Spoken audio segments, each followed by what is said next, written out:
All right, and welcome back to Radio Wasteland and our guest, William Pullin.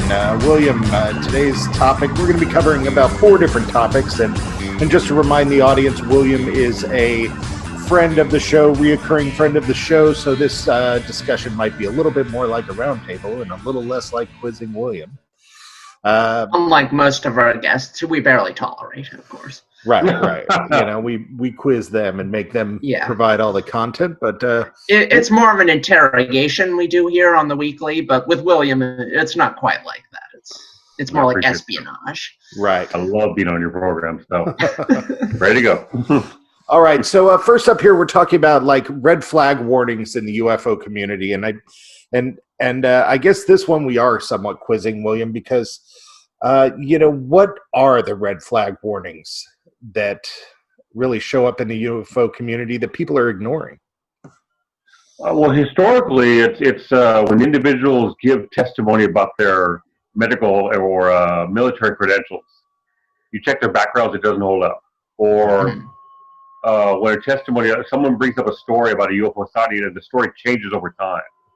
They add things to it, and that's a red flag.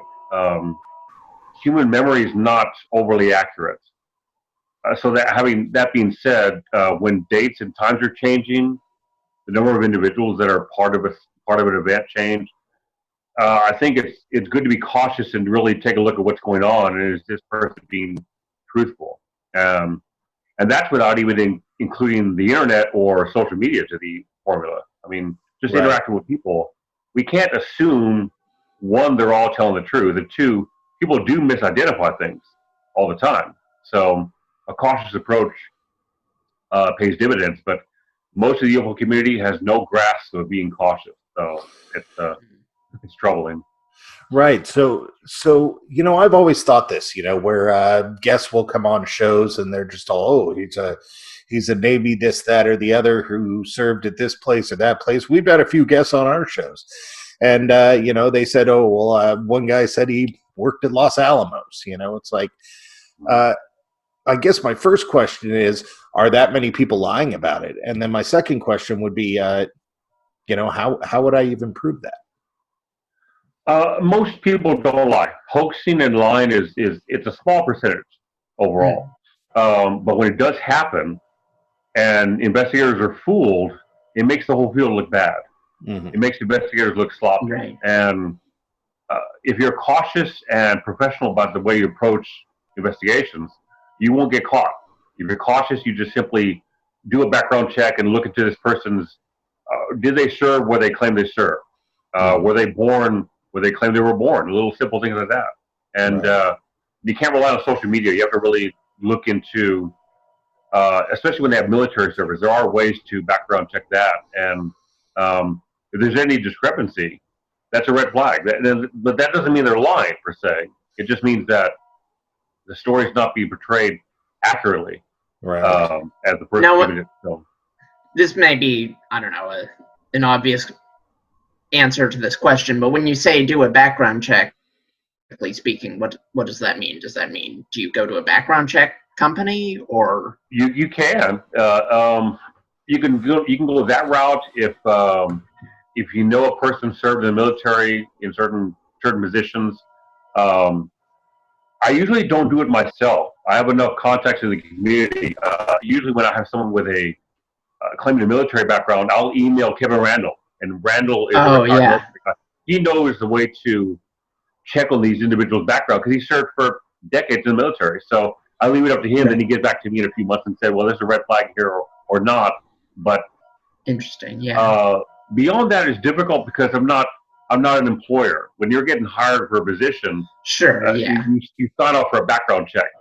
But as a UFO investigator, that's not the case. So it can be difficult. But if they provide you enough information, you can check on things in a roundabout way. Right. And if they only give you information that is not verifiable, then I suppose that's a red flag right there. Agreed. Yeah. That's a rather significant red flag. Usually when a red flag shows up, it's pretty apparent. You really don't have to look that hard for it. Mm-hmm. It kind of surfaces pretty easily. So what do? You call them out? I just don't. The data is not valid. You ghost them. I try not to call them out. I just and most of the red flags I come across are either on the internet or historical cases. Mm-hmm. And if I'm asked to give a take on a historical case, I'll give my take, my professional opinion on it. And I never ignore a red flag. So usually when I give my take on a case, somebody will say, "Well, I don't agree. I don't agree with your position. I think this person's telling the truth." And I'll come back with, "Well, the data, the facts don't show that. The facts show that there was some hoaxing going on. There was some charlatan type behavior going on." Right. Yeah, but people want to believe so much, they embrace all these things, and instead of thinking there's enough anomalous things going on without having to embrace everything. Yeah, but the catty little teenager in me wants to know is like, have you ever gotten any pushback from one of these people when you said that their situation was a hoax? Yes, a young woman here in town that she was claiming to have some UFO interactions, and she had things on video and photographs, but she would never let me examine the photos. She never showed me the videos. She wanted me to accept them as valid without having seen them at all, which is a red flag. Right, of course. And then beyond that, I kept asking her, to let me examine what she had. She never let me. She went to the local MUFON group. She let them examine it, and they came to the same conclusion I did, that there was nothing going on. Mm. And she basically cast their opinion aside, and she's going to believe what she wants to believe. But she really doesn't like me. If she doesn't like me particularly, because I didn't want to validate her belief structure, I won't do that.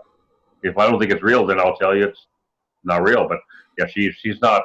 I'm not on her fan list anymore. Yeah, I often watch movies, and as I'm watching movies, I find myself constantly questioning when somebody sees something fantastic happen and people say that they don't believe them, and they're just all, "What? You don't believe me?"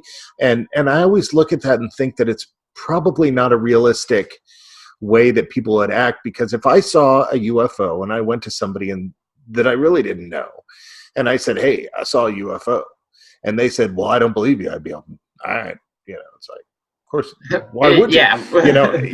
And so, yeah. When I see people overreact, well, it makes me think of Shakespeare. It makes me think they protest too much, and it's probably some BS. Yeah. Well, this isn't even a hypothetical thing, is it? Because there are plenty of sightings out there where people sat on a sighting because they're like, I had no way to prove it. I didn't think anyone would believe me. And I mean, a lot of those sightings may or may not be spurious, but to me, that seems like a very reasonable reaction. If I saw a UFO, I'd be like, well, I'm going to think about that every day for the rest of my life, and maybe not tell anyone, because what am I going to do? Yeah, there is a lot of that. There are people that see things they can identify, whether or not they're truly anomalous or not. Sure, they don't know where to go with it, and they feel more comfortable just keeping it to themselves and then living out their lives. They don't pursue it. But when someone pursues it, I think it's human nature that they want some confirmation that something weird happened. Mm-hmm. I don't think anyone reports a UFO and wants to get a mundane explanation out of it. They want to know, I saw an alien spacecraft, or I saw a globe in the sky. They don't want to hear they saw a bug in a windshield. Right. So a lot of people just sit back and just sit on their hands and don't report it. So, So do you think most of these red flag carriers are well, do you think most people who are hoaxing for money, or just because they have some weird mental disorder? I think some of it is they want to be embraced by the community. They want to gain some celebrity status, perhaps. Their 15 minutes of fame. That might be a part of it. I'm putting that in the weird mental disorder category. Yeah, we can go with that. I agree with that assessment. Beyond that, I don't know. I mean, it would never occur to me to lie about something anomalous going on. It doesn't occur to me to lie at all anyway. But I guess there's other motivations. Every person is different. They have their own personal, I mean, use that word again, motivation for doing this. But it's very hard to get things past a researcher that really is doing their homework. Sure. Because these are claims that just can't be backed up. Historically, what happens is when a case comes to light and then it's embraced by the community, then later on it's shown to be a hoax, that makes the whole field look bad. Right. It's like, it would be like a scientist claiming they found a planet, and for a whole decade they were believed, and then after that decade it was proven they were wrong. That scientist is kind of thrown under the bus. And that's what happens in UFO community, Yeah. Well, I feel bad about that sometimes because, our show is very much, entertainment. We're not in the thick of things doing research. We're more in the thick of things, finding out people's stories and sharing stories. And we leave it to guests like you to help us understand the research aspect of it, of course. You're listening to Radio Wasteland with our guest, William Pullin. When we come back, we're going to be talking about Bob Lazar's Area 51, so don't miss out. Come on back.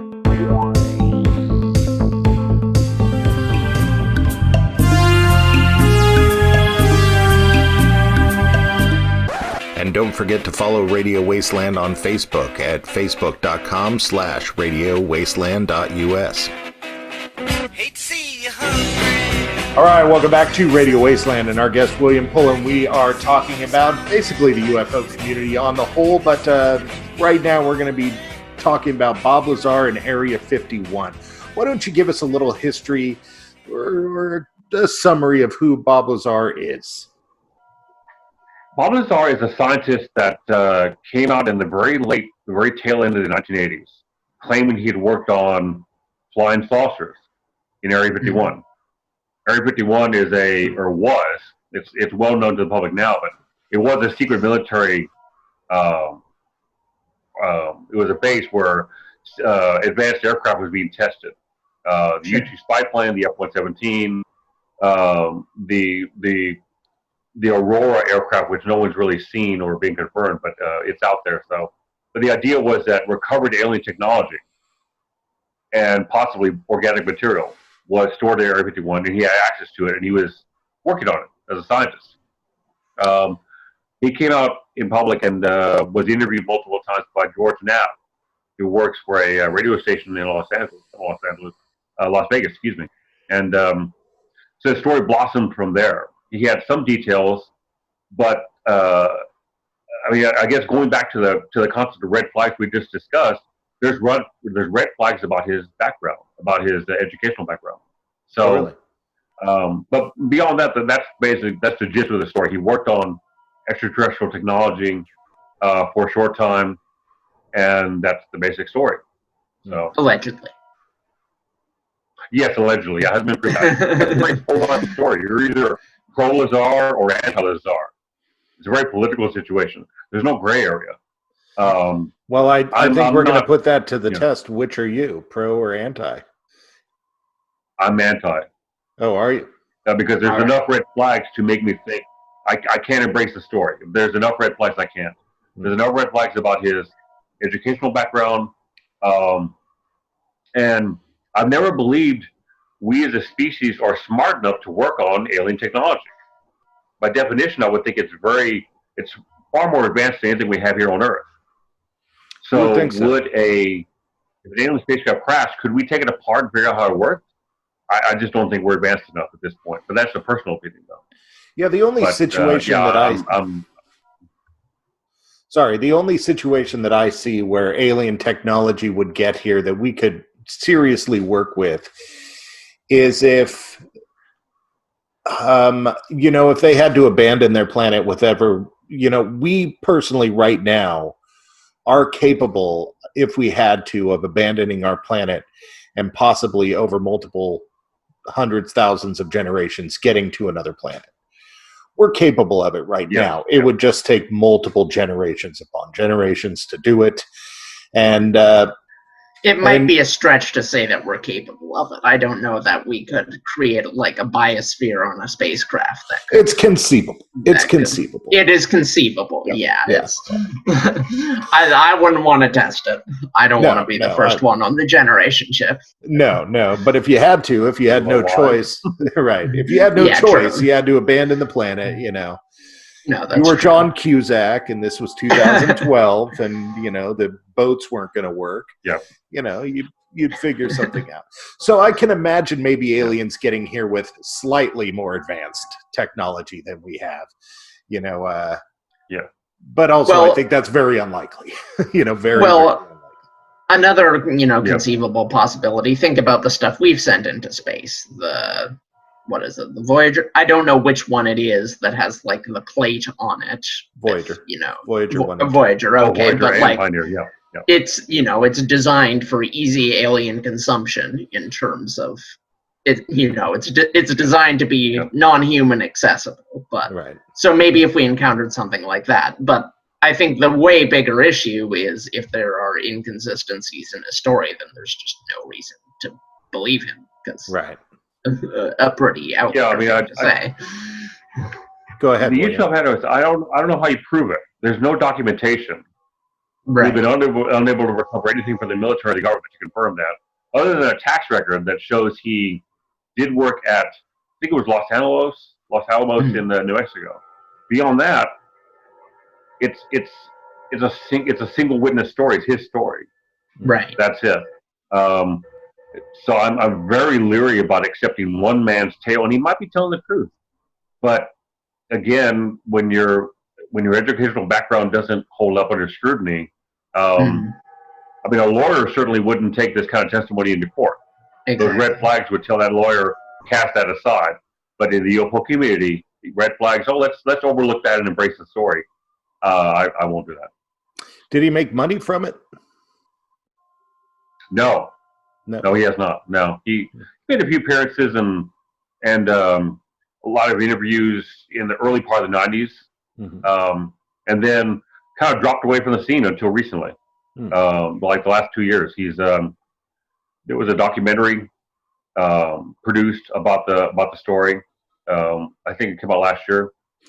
I think I saw that pop up on that was on Netflix, I think.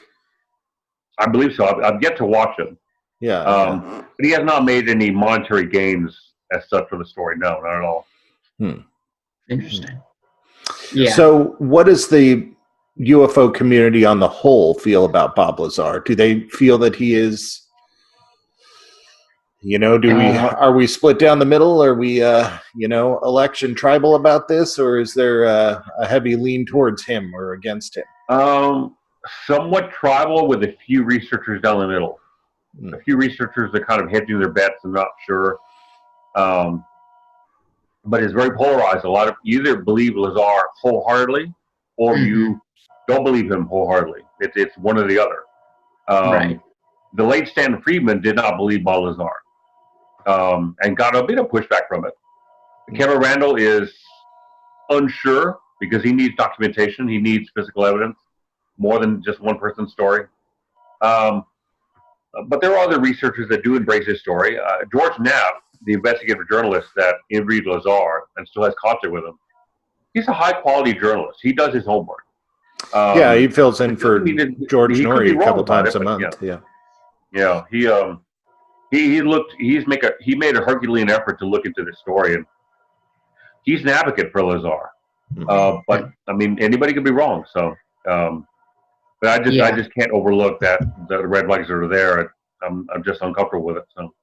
I mean, this makes a lot of sense to me that there are people who are strongly for or strongly against, because it seems like the possibilities are either his story is true or he's lying. Like, there's no reason to suppose that he's telling like part of the truth about the stuff that mattered. Either he worked on the alien stuff or he didn't. So, agreed. Yeah, you either worked there or you didn't.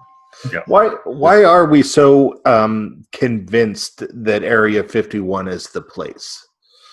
People have tried to tell me this before, but maybe you can tell me again. Why is it Area 51? Why did we get so convinced that it's there? I mean, it's not Roswell. It's not Los Alamos. It's not these other places. It's basically alone. Why do we think it's there? I don't know. I mean, I think it was either the CIA or the Air Force a few years back actually admitted it exists. We know it's been there for decades, since the late 50s. But the government and the military never admitted to its existence. Now they have, so we know it's there. The idea that alien technology, recovered alien evidence is there, I don't know where that started. At least with the Roswell event, we have documentation that shows whatever was recovered was taken to Wright Patterson in Dayton, Ohio. So we have documentation for that. We have no documentation at all that leads us to believe alien technology is there everything wants. So that may be an urban legend that's been embraced, but I don't know where that started. There's certainly no UFO case that entails wreckage being taken there everything wants. Not at all. So maybe in a slow building idea. But did this idea predate Bob Lazar? Or, I mean, could it have come from him? In a roundabout way, it did. Yeah. Okay. In a roundabout way, there's always been the idea that we've developed aircraft off of alien technology.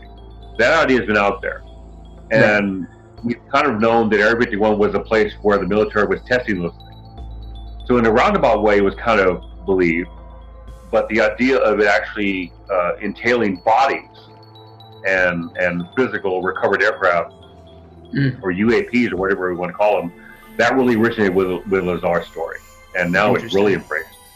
Yeah. So the people who believe that he's telling the truth, you mentioned there are some prominent, smart guys among them. Well, what are their arguments for embracing this? Their arguments are that there's been no hoaxing. There's been no sign of hoaxing going on. There's been no, I guess, no proof that Lazar has lied about his story, despite the red flags. And I could embrace that position if there weren't any red flags. If there were no issues with his educational background, if there's no sign of hoaxing, I might be more comfortable saying this might be a true story. This might be valid. But with the red flags there, I can't put it past Lazar that he might be hoaxing this. So, and again, we recovered the tax records that he worked at Los Alamos in New Mexico, but we found no documentation to show he's worked at Area 51. Right. So but it seems like the people that have embraced the Lazar story are much more emotional about it. They're much more emotionally invested in it. They're believers, and they're willing to overlook some issues with the story because they just believe him at face value. Yeah, you mentioned. Sorry, go ahead. Sorry about that. We're coming up on a break here. It's always interesting when people try to put it in their own narrative and kind of fill in the holes of their own story. I feel that that's a lot of what's going on here is that we're given parts of a story and you fill in the holes of the story, and then eventually it turns into a story in these people's head and they share it and it spreads around. All right, you're listening to William Pullin here on Radio Wasteland. Come on back, there's more. We're going to be talking about social media's impact on UFO research.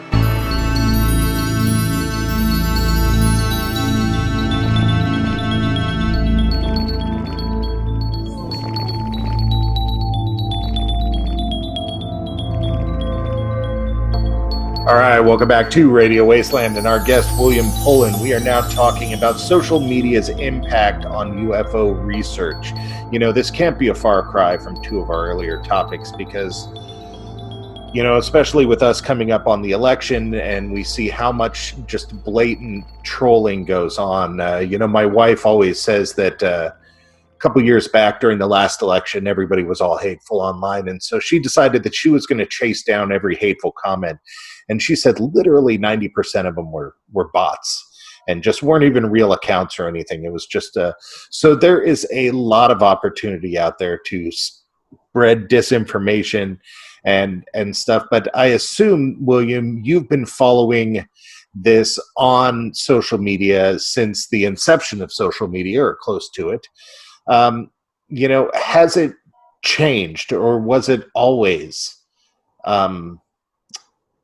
shady?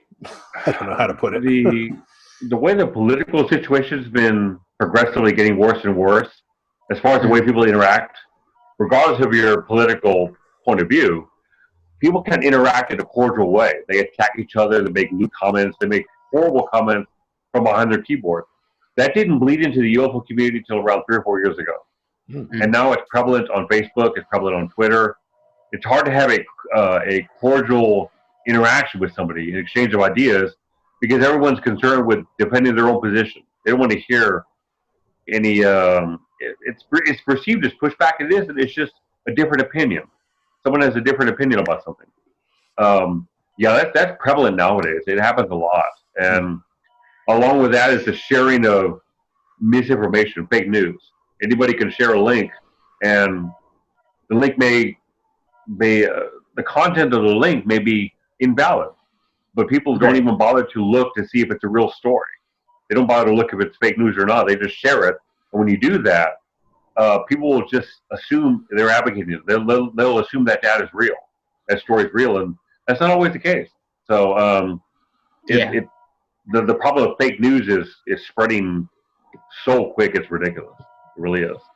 Yeah, a lot of people have pointed out that, a big aspect of tribalism in our country has been due to social media, that basically all of our news feeds are curtailed, are curated to reinforce what we already believe and what we already want to see. How do you tell a robot that you want to see something new that challenges you? I guess we're just not there yet. And No. so a lot of the time, I think these people get wrapped up in sharing the fake news because these are people who want something new all the time, or they're marketers. They're trying to make money and they have to put something new out there all the time. I mean, I understand that. Doing the radio show, we have to get new topics. We have to get exciting topics that people are interested in. And I get that, but at what cost, man? At what cost? That's what happens is that cases and testimony and ideas and concepts that are fake are embraced as if they're real. Mm-hmm. So the truth is kind of blurred. It muddies the waters. We don't know really what's true or not. And it's very troublesome, as opposed to before, 40 years ago, we could read the newspaper and assume journalists were doing their job. They were being objective. They were bringing us news and information that was valid. Mm-hmm. Now, with the internet and social media, that's out the window. Now, a lot of the content that we see is this real? I mean, and no one's really using any critical thought. The Earth is flat. No, it isn't. But people on the internet, they believe it. It's crazy. It's almost embarrassing. It's totally embarrassing. Yeah. I try to do all these things, but flat Earth and hoax moon landings, I can't do it, man. Don't tell me the dinosaurs never existed. I'm just, we have to believe science. And it's so funny that so many people are like willing to crap on the science community, yet turn around and cite other science that reinforces what they believe. It's like, we went from a world where there was one or two crackpots out there just kind of rallying the crazy. But now we've seemed to have come to this place where everybody's their own brand of crackpot, and I might be too. I'm not, I don't know. I might be my own brand of crackpot as well. It's like, how do we get to the point where we're all crackpots? Did social media just allow us to put too much of ourselves out there? Or have we really changed to become crackpots? I mean, I realize this is a open-ended, non-answerable question. It's a philosophical question. Yeah. But I mean, what do you think? Well, let's ask you, Kara. What do you think? How did we get here? I think there's a couple of things, because there has always been a paranoid, anti-factual strain of politics in this country. That is not remotely new. That goes back to the founding of our country. And there probably should be.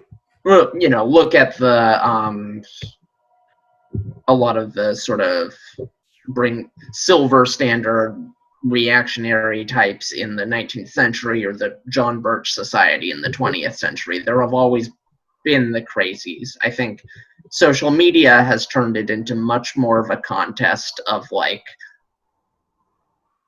social media has basically leveled out every expert with every person who looks like an expert.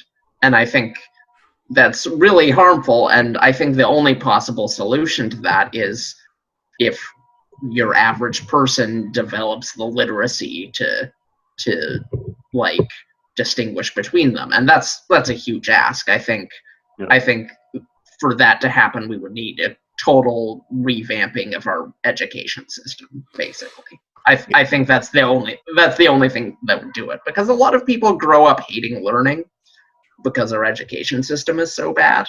True. So I think that is kind of part of it. Is a lot of people are like, well, you know, if you express yourself in a way that sounds like a textbook, I will dismiss you out of hand. Which is too bad, because that's the guy who's most likely to be telling the truth, you know. Well, so. Kara, are we somewhat to blame? We used to work for the same marketing company, and we knew that in order for people to believe us that we were able to sell our services, that we had to sell ourselves as what we referred to as a lab coat, meaning that we had to sell ourselves as being experts in our fields, which I'm a high school dropout. Well, that's a big part of why I quit. You know, but I have working for this spa company that sold snake oil, and I didn't enjoy. I hated everyone who worked at that company and everything they sold, and their customers, which made me the worst person probably to cheerlead for their products. My total hatred for everything they represent probably made me unfit to be positive about them. Right.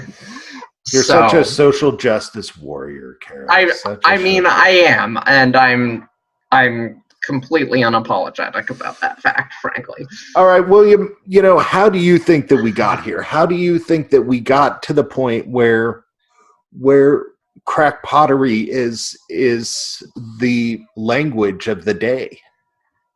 I think we allowed it to have it to ourselves. I think we just got sloppy. Yeah. It's so easy. It's so easy to find information. When I was a kid, a long time ago, you used to go to the library. You'd pick up the newspaper. You go to the library and do some research on books. Imagine that. Right. Nowadays, you just pick up your computer or your laptop or whatever, or your phone, and just type in a few words on Google and you find information. The trouble is, they may not be valid information. It's gotten so easy to find out about things. We've lost the ability to discern what's valid and what's not. Yeah. We've lost the ability to have some critical thinking, to analyze what's being claimed, as opposed to 40 years ago, we had more of a critical mind. It seemed to me we did. So that's gotten a little more, that's become much more rare nowadays. The internet has helped in some ways, but it's really hurt in other ways. And I think the situation is we've gotten here by our own hand. Pretty much so. Yeah, makes sense. You were saying the critical thinking, like we used to be more critical, but I'm dissecting what you're saying there, and I think I'm getting what you're saying. The reader wasn't necessarily more critical. It was just more difficult to put information out there. So when the people actually did it, they had some sort of personal investment in the information that was going out. And then the people had to choose from information that people were personally invested in. Nowadays, the other day I spent 8 hours writing page after page after page about carpet cleaning services. I literally vomited up the other day like 20 pages on carpet cleaning services. And it's like, if you think about somebody doing that in order to get their BS out there,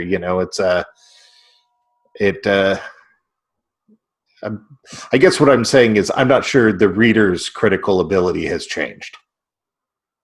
You might be right. Yeah, at least I guess the dynamic has really changed. It used to be a lot harder to find information, formulate it, compile it, and then get it out to the public.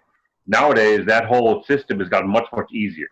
Yeah. You can do research and compile information and write reports and write stories and papers and what have you, whatever the format is, from your office. You're sitting on your butt behind a laptop and get the work done that way. Because that's become easier, perhaps everybody's gotten sloppy, not just the consumer, but the journalist. Oh, absolutely. And every individual between those two people. I think it's just that. I think everything's become much more easier for humans overall because of technology, that we've gotten a little loose with the facts, we've gotten sloppy, we've lost our ability to really think for ourselves critically in a common sense way. I think that's what's happened. Yeah, and that's a really good point about journalists, because this new technology has put enormous pressure on journalists to basically become marketers. Like there's not a lot of distinction anymore between journalists and people like Chauncey and me. I mean, there are still some, but it's kind of a dying breed, and it's sort of confined to the upper echelons of, your Washington Post, your New York Times. That's where the small remaining handful of real journalists kind of cluster, and I think they're sort of dying out. Yeah. I mean, now you turn on the local news and you hear the term news personality. Right. That's very troubling. I get a shiver down my back on news personality. No, I could be listening to a journalist, right? Whether it's broadcast or paper, whatever. I want to see a personality. I really don't care what this person's life's about. I want the facts. Right. That's changed too. Yeah, that's like the person equivalent of like Velveeta cheese slices that say processed cheese food on them. And you're all processed like, what personality? What is processed cheese food? If you just didn't put the food at the end, I would have felt it was cheese. But now cheese is an adjective now. It's like, I don't know. Yeah, that's right. And if you look at CNN or Fox, look at both of them, primetime news. I eat dinner like everybody else, normal times, blah, blah, blah. I like to watch the news. And I watch ABC News, and people are just, well, you should watch CNN or you should watch Fox. You know what's on CNN and Fox at both of those times during the prime news times that people watch news? It's editorials and pundits. Right.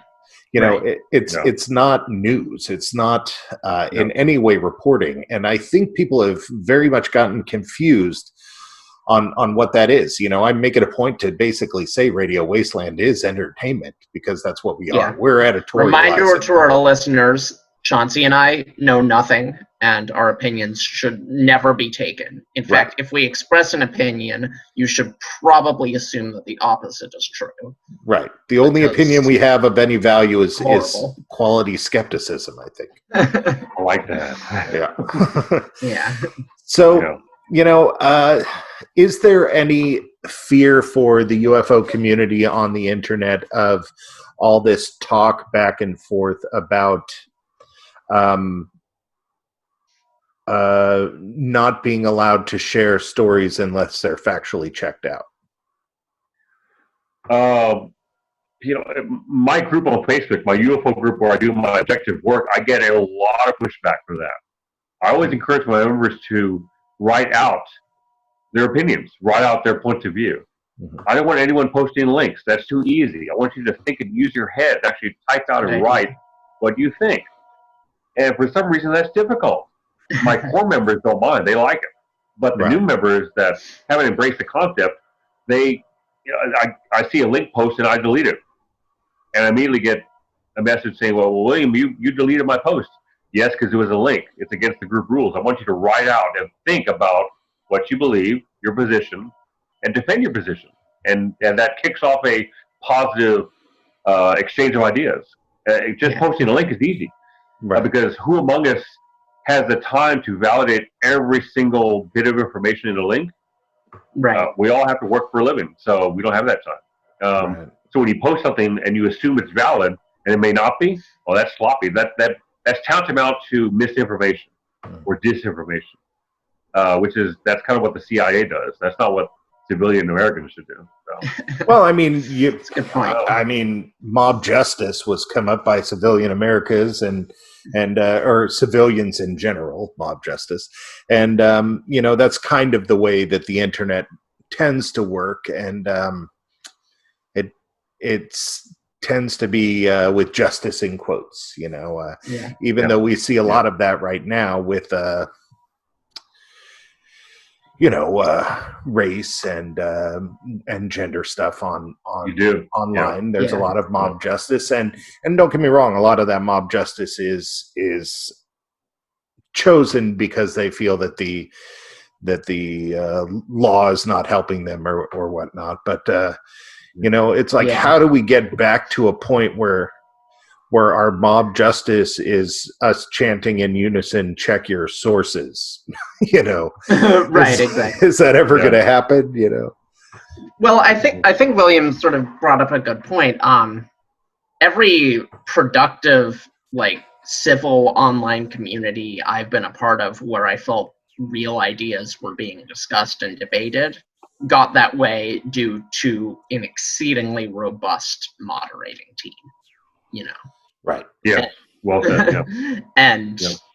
And I think to some extent that's the antidote. Like, our communities have to really have people who are willing to do the work and make spaces where truth is possible, because I think there's a lot of spaces where, you know, you have mods who make a space and just don't have time to maintain it or whatever.